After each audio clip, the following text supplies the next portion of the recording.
Merhaba arkadaşlar, Psikoloji TV YouTube kanalına hoş geldiniz. Ben uzman psikolog Beyhan Budak.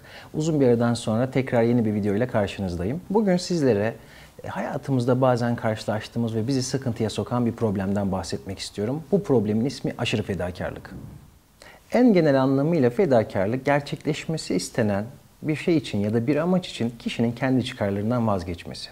Peki fedakarlık kötü bir şey mi? Kesinlikle hayır. Özellikle günümüzde ben diyen, hep kendisini düşünen insanlara, narsistleşen bir topluma fedakarlık şifa gibi gelebilir. Ama ben işin bu kısmından bahsetmek istemiyorum. Daha çok fedakarlık değil de aşırı fedakarlık yapmak zorundaymış gibi hisseden kendisini, ilişkilerini bunun üzerine kurgulayan insanlardan ve onların yaşadığı zorluklardan bahsetmek istiyorum. Bir kişi düşünün ki bütün hayatını arkadaşlarına, dostlarına adamış. Onlar ne dilerse, ne isterse onları yerine getirmek için çırpınıyor.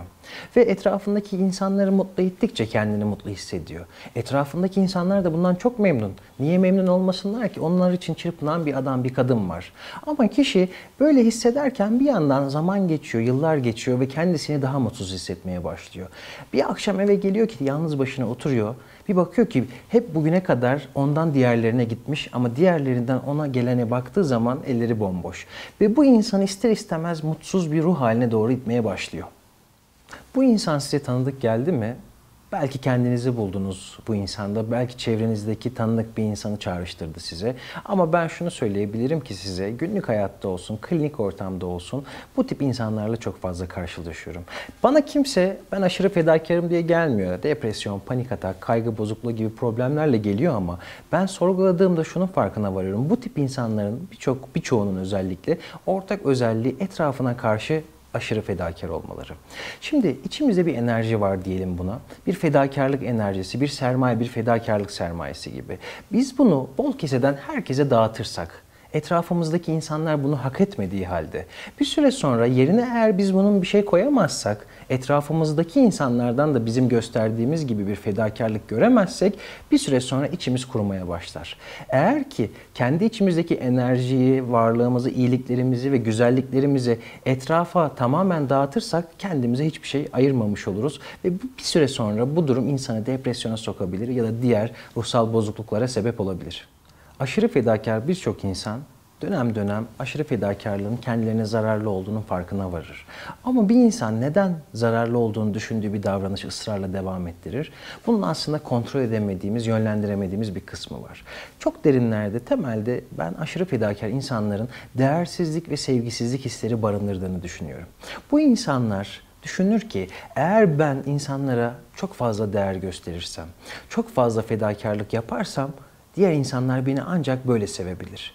Ama şöyle bir durum var. Amacımız diğer insanlardan değer ve sevgi görmekken aşırı fedakar insanların bu çabaları genelde değersizleştirilir ve tam tersi bir durumla sonuçlanır. Daha önceki videolardan birinde bir hikayeden bahsetmiştim. Cengiz Aytmatov'un bir kitabında geçiyor.